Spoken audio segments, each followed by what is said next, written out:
नमस्कार, स्वागत है आप सभी का छत्तीसगढ़ में। मैं हूं आपके साथ सुनील चौहान। चुनाव से पहले हुई भूपेश कैबिनेट की बैठक, जिसमें कई अहम फैसले लिए गए। छत्तीसगढ़ में 1 नवंबर से धान की खरीदी होगी। प्रति एकड़ 20 क्विंटल धान खरीदी जाएगी। नवा रायपुर के कमर्शियल हब में व्यापारियों को 540 रुपए वर्ग फीट में जमीन दी जाएगी। कौशल्या माता बिहार में मकान खरीदने पर पत्रकारों को 15% की छूट दी जाएगी। मुख्यमंत्री भूपेश बघेल ने बैठक के बाद वीडियो कॉन्फ्रेंसिंग के जरिए बेमेतरा और कोरिया जिले के 122 चिटफंड निवेशकों को 38,40,784 रुपए की राशि लौटाई है। तो आपको बता दें, मनेन्द्रगढ़ नागरिक क्षेत्र में साल 1959 के पहले छत्तीसगढ़ में 1 नवंबर से होगी धान की खरीदी और प्रति एकड़ 20 क्विंटल धान खरीदा जाएगा। नया रायपुर कमर्शियल हब में व्यापारियों को 540 रुपए वर्ग फीट में जमीन दी जाएगी। कौशल्या माता बिहार में मकान खरीदने के पत्रकारों को 15% की छूट मिलेगी। राजगामी संपदा को आवंटित भूमि में रियायत देने का फैसला लिया गया है और तमाम महत्वपूर्ण विषय पर चर्चा की बात कही गई है। नेफेड के जरिए से बीफ फर्टिलाइजर को लेकर बात कही। न्यू स्वागत विहार कॉलोनी का नियमितीकरण करने की बात कही गई है। बहुत सारे रायपुर एफएसएल के तहत वैज्ञानिक अधिकारों की बात। प्रमोशन के लिए न्यूनतम सेवा में 5 साल में 4 महीने किए गए। जनसंपर्क विभाग में अपर संचालक के 3 नए पद बनेंगे। राजगामी संपदा की जमीन वाइडनर मेमोरियल स्कूल को दी जाएगी।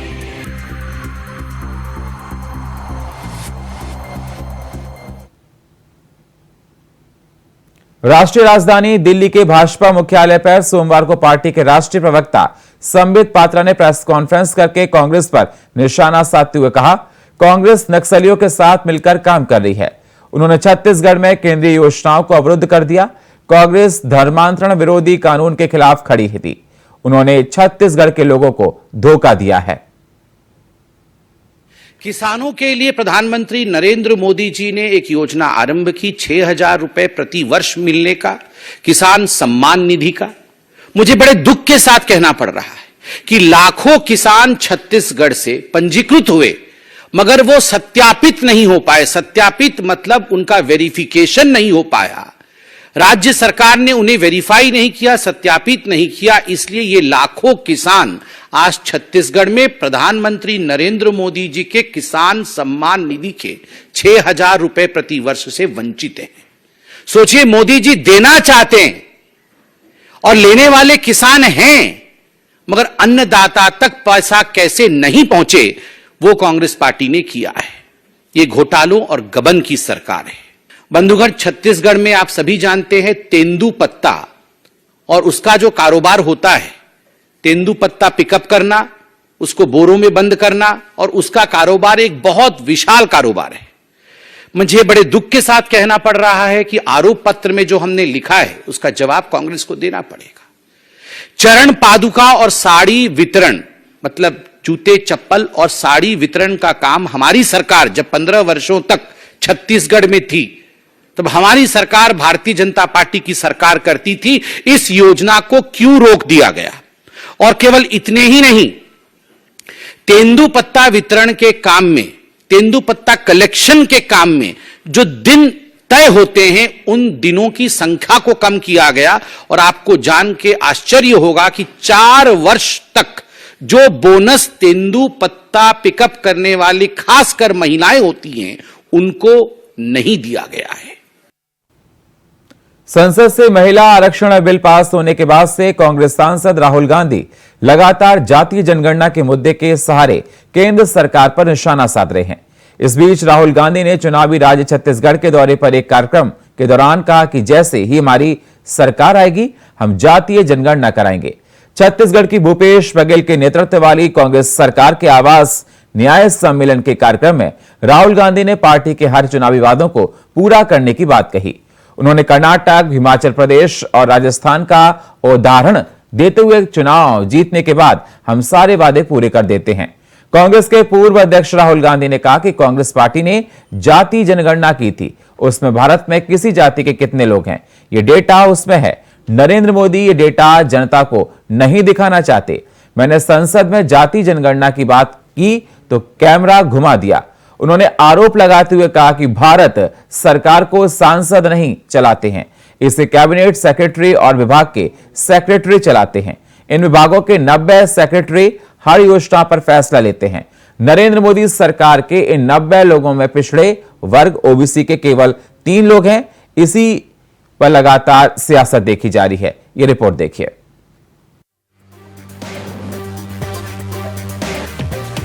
छत्तीसगढ़ चुनाव से पहले बीजेपी और कांग्रेस एक दूसरे पर आरोप प्रत्यारोप की बारिश कर रही हैं। साल के अंत में होने वाले विधानसभा चुनाव को लेकर पार्टियां अपनी रणनीतियां बना रही हैं, जिससे इस चुनावी दंगल को जीता जा सके। लगातार रैलियों और सभाओं का दौर जारी है। राहुल गांधी ने अपनी सभा में बीजेपी पर आरोप लगाते हुए कहा कि ओबीसी वर्ग को राज्य सरकार द्वारा दिए गए आरक्षण पर लगे रोक के बाद एक बार फिर ये मुद्दा गरमाने लगा है। इस बार इस मुद्दे पर कांग्रेस के सांसद राहुल गांधी ने केंद्र की मोदी सरकार पर तंज कसा है। बिलासपुर के तखतपुर में जनसभा को संबोधित करते हुए राहुल गांधी ने जातिगत जनगणना पर कहा कि कांग्रेस जनता की सरकार चलाती है, लेकिन भाजपा अडानी के लिए सरकार चलाती है। अपने भाषण में राहुल गांधी ने भाजपा और प्रधानमंत्री मोदी को घेरते हुए कहा कि उन्होंने जब महिला आरक्षण बिल में ओबीसी को विशेष कोटा प्रदान करने और सेंशन कराने के लिए कहा तो कैमरा सभापति पर चला जाता था। अभी हाल में प्रधानमंत्री जहां भी जा रहे हैं ओबीसी कर रहे हैं, लेकिन ये समझ पाना मुश्किल हो रहा है कि वो ओबीसी को विशेष कोटा क्यों नहीं देना चाहते हैं। ओबीसी आरक्षण और कास्ट सेंशन की वकालत करते हुए राहुल ने कहा कि क्या हिंदुस्तान में सिर्फ 5% ओबीसी है? ये सबसे बड़ा सवाल है और इस सवाल का जवाब सिर्फ कास्ट सेंशन से मिल सकता है। वहीं भाजपा ने सांसद राहुल गांधी के कास्ट सेंशन के बयान पर कहा कि केंद्र की मोदी सरकार हर वर्ग के लिए काम कर रही है और देश में राहुल गांधी का ये पैंतरा काम नहीं आएगा। आपको बता दें, छत्तीसगढ़ में ओबीसी वर्ग को राज्य सरकार ने 27% आरक्षण देने विधेयक पास कर लिया, लेकिन राजभवन से इस विधेयक पर मोहर नहीं लग सका। बहरहाल एक बार फिर ओबीसी बाहुल्य छत्तीसगढ़ राज्य में जातिगत जनगणना और आरक्षण पर सियासत फिर तेज हो गई है। नरेंद्र मोदी जी जहां भी जाते हैं ओबीसी वर्ग की बात करते हैं। करते नहीं करते हैं? करते हैं ना। कांग्रेस पार्टी ने कास्ट सेंसस किया था, याद है आपको? याद है? उसमें हिंदुस्तान में हर जाति के कितने लोग हैं वो डेटा हिंदुस्तान की सरकार के पास पड़ा हुआ है। नरेंद्र मोदी जी वो डेटा पब्लिक को नहीं दिखाना चाहते। कोई भी योजना बनती है, जो 90 सेक्रेटरीज हैं हिंदुस्तान की सरकार के हर मिनिस्ट्री में, वो योजना को डिजाइन करते हैं, कितना पैसा कहां जाएगा वो डिसाइड करते हैं। तो मैंने देखा, मैंने चेक किया कि भैया इन 90 लोगों में से नरेंद्र मोदी जी की सरकार में पिछड़े वर्ग के कितने लोग हैं। आप हिल जाओगे। 90 लोगों में से सिर्फ 3 लोग ओबीसी समाज के हैं और वो 3 लोग हिंदुस्तान का सिर्फ 5% बजट कंट्रोल करते हैं। भाइयों और बहनों, क्या हिंदुस्तान में सिर्फ 5% ओबीसी है? बीजेपी और कांग्रेस दोनों ओबीसी और जाति जनगणना को लेकर एक दूसरे पर आरोप पड़ रही हैं। अब देखना है कि जनता जनार्दन इस मुद्दे पर किसका साथ देती है। Bureau report, India voice, Raipur. Balrampur जिले की वरफनगर चौक पर भाजपा युवा मोर्चा के सैकड़ों कार्यकर्ताओं ने टामन सोनवानी की शव यात्रा निकालकर राजीव गांधी चौक पर पुतला दहन किया और कांग्रेस सरकार के खिलाफ जमकर नारेबाजी की। साथ ही इस दौरान पुलिस भी मौके पर मौजूद रही। भाजपा युवा मोर्चा के कार्यकर्ताओं ने बताया कि टामन सोनवानी के द्वारा सीजीपीएससी में घोटाले कर अपने रिश्तेदारों की नियुक्तियां की हैं, जिसमें अधिकांश उसके घर से उसके दामाद और उसके रिश्तेदार का सिलेक्शन हुआ है, जिसके चलते भाजपा के कार्यकर्ताओं ने टामन सोनवानी की शव यात्रा निकाली।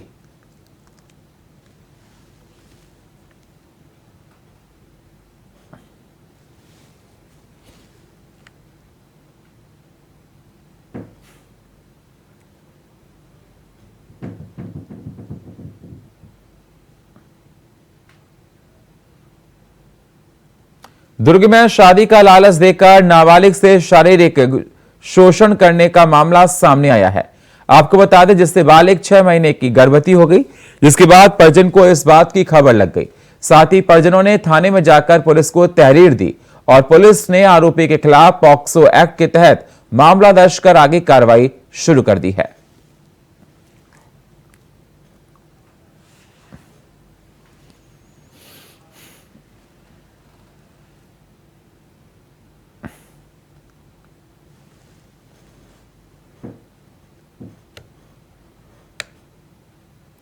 प्रदेश के मुख्यमंत्री भूपेश बघेल ने वीडियो कॉन्फ्रेंसिंग के माध्यम से सूरजपुर जिले के विकास के लिए 734 करोड़ 60 लाख की सौगात दी, जिसमें मुख्यमंत्री भूपेश बघेल ने 225 करोड़ 52 लाख 1 हजार रुपए की लागत से 166 कार्यों का लोकार्पण किया।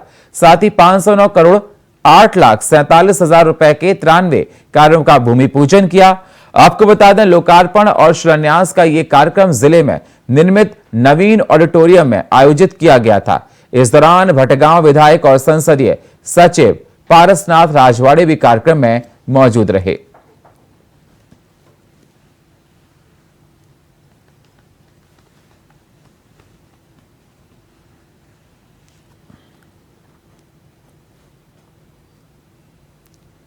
सुरक्षा बलों को मिली बड़ी सफलता, 3 किलोग्राम आईडी बरामद की गई है। आपको बता दें, कांके नक्सल इलाके गुमडीडीही और बड़गांव में नक्सलियों ने जवानों को नुकसान पहुंचाने के लिए आईडी लगाया था, जिससे ग्रामीणों ने देखा और पुलिस को इस बात की सूचना दी।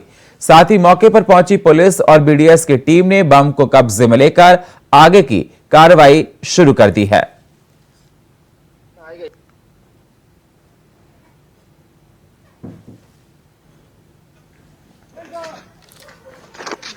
मजबूत से पकड़ना।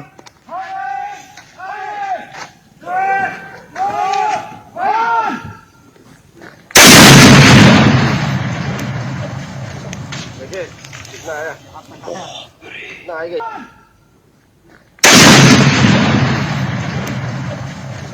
देखिए कितना आया, कितना आएगा। छत्तीसगढ़ के मुख्यमंत्री भूपेश बघेल ने आज वर्चुअल माध्यम से बलराम जिले को एक बड़ी सौगात दी है। आपको बता दें, मुख्यमंत्री ने जिले के 65 कार्यों को 393 करोड़ रुपए की लागत का लोकार्पण और भूमि पूजन किया। साथ ही वर्चुअल कार्यक्रम बलरामपुर जिला मुख्यालय के ऑडिटोरियम हॉल में आयोजित किया गया था, जिसमें सरगुजा विकास प्राधिकरण के उपाध्यक्ष और विधायक बृहस्पति सिंह शामिल हुए। इस दौरान बृहस्पति सिंह ने जिले वासियों की तरफ से छत्तीसगढ़ के मुखिया भूपेश बघेल को बधाई दी।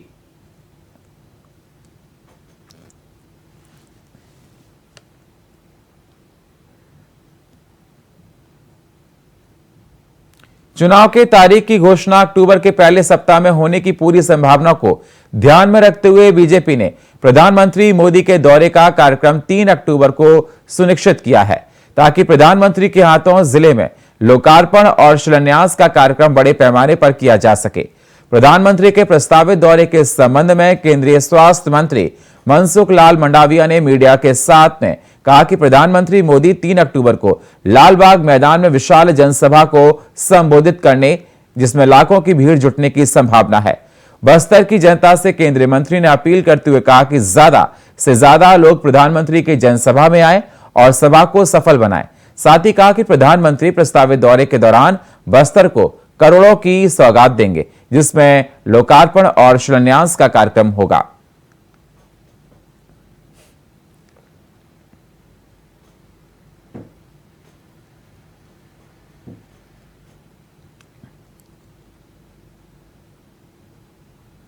आगामी विधानसभा चुनाव को लेकर बीजेपी अपनी पूरी ताकत लगा रही है।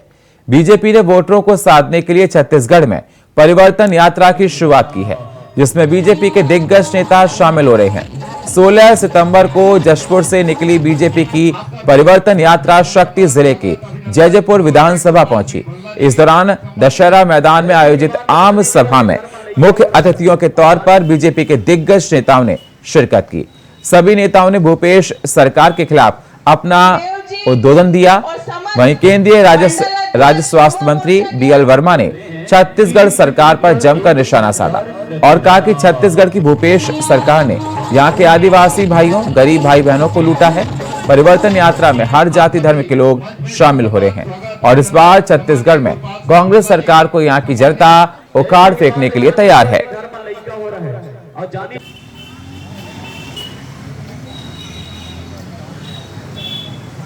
देव जी और समस्त मंडल अध्यक्ष युवा मोर्चा के आम आदमी पार्टी छत्तीसगढ़ के निर्देश और प्रदेश प्रवक्ता तरुण साल्वे के नेतृत्व में बढ़ते अपराध के खिलाफ 25 सितंबर को जगदलपुर के कोतवाली चौक में मशाल लेकर विरोध प्रदर्शन कर अपना आक्रोश जताया।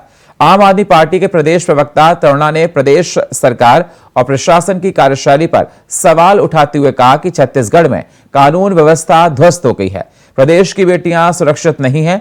महिलाओं की सुरक्षा के मोर्चे पर प्रदेश की कांग्रेस सरकार बुरी तरह से विफल रही। वहीं अनुसूचित जनजाति महिलाओं की बदतर स्थिति तो है। इसके अलावा शहरी क्षेत्रों में सुरक्षा के तमाम तंत्रों के बीच रहने वाली अन्य महिलाओं के साथ दुष्कर्म और सामूहिक दुष्कर्म की घटनाएं कांग्रेस के शासनकाल में लगातार बढ़ी हैं। साथ ही आपने प्रदेश सरकार को आगाह करते हुए कहा कि महिला सुरक्षा को लेकर यदि जल्द ही कोई ठोस पहल नहीं की गई तो पार्टी प्रदेशव्यापी उग्र आंदोलन को बाध्य होगी।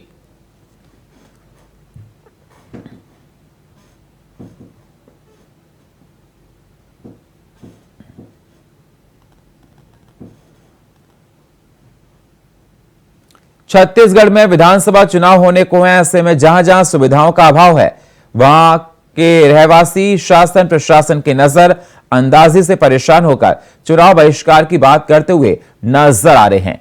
ऐसा ही कुछ सूरजपुर संयुक्त कार्यालय में देखने को मिला, जहां विश्रामपुर में कांग्रेस समर्थित पार्षदों के साथ बड़ी संख्या में रहवासियों ने संयुक्त कार्यालय पहुंचकर जिला कलेक्टर के नाम ज्ञापन सौंपा।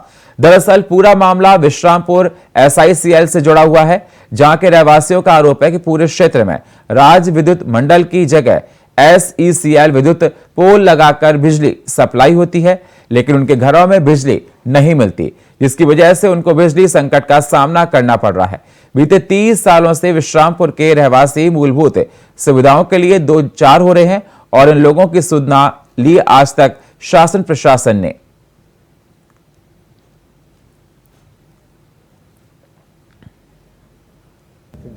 विश्रामपुर नगर पंचायत क्षेत्र में बिजली की समस्या है। बिजली की समस्या होने के कारण पानी की भी समस्या है। शुद्ध पेयजल नहीं मिलता है।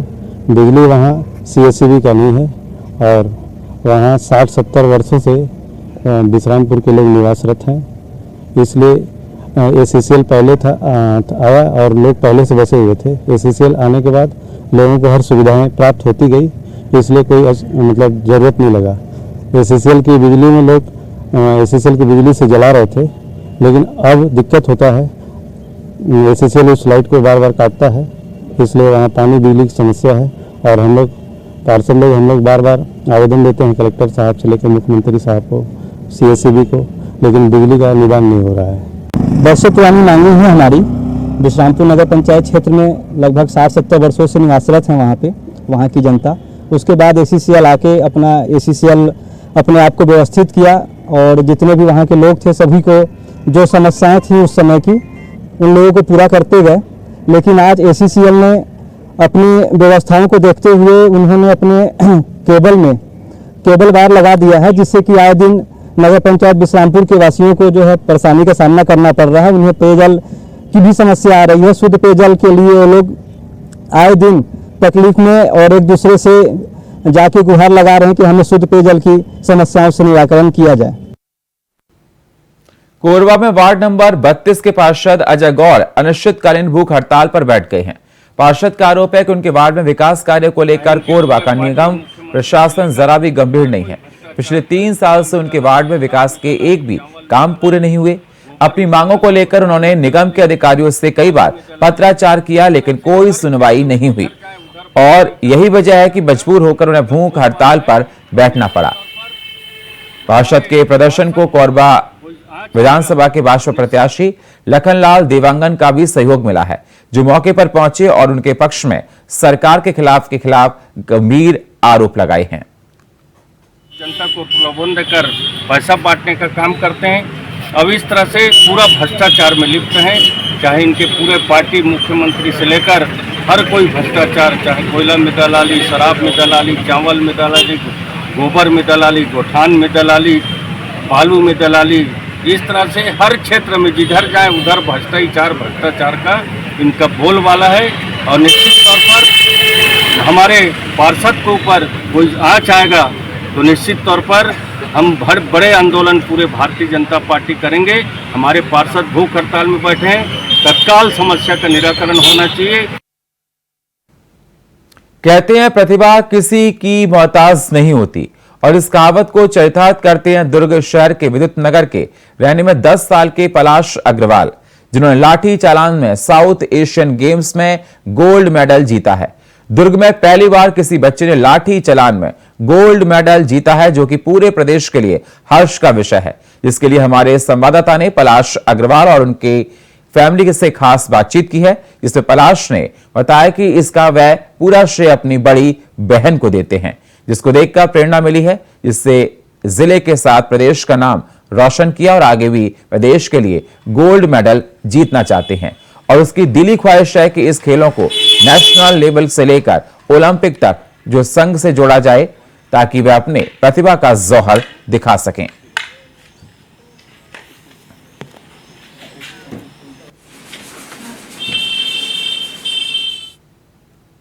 और फिलहाल मेरे छत्तीसगढ़ में इतना ही। बाकी खबरों के लिए आप बने रहिए इंडिया वॉइस के साथ। तब तक के लिए नमस्कार।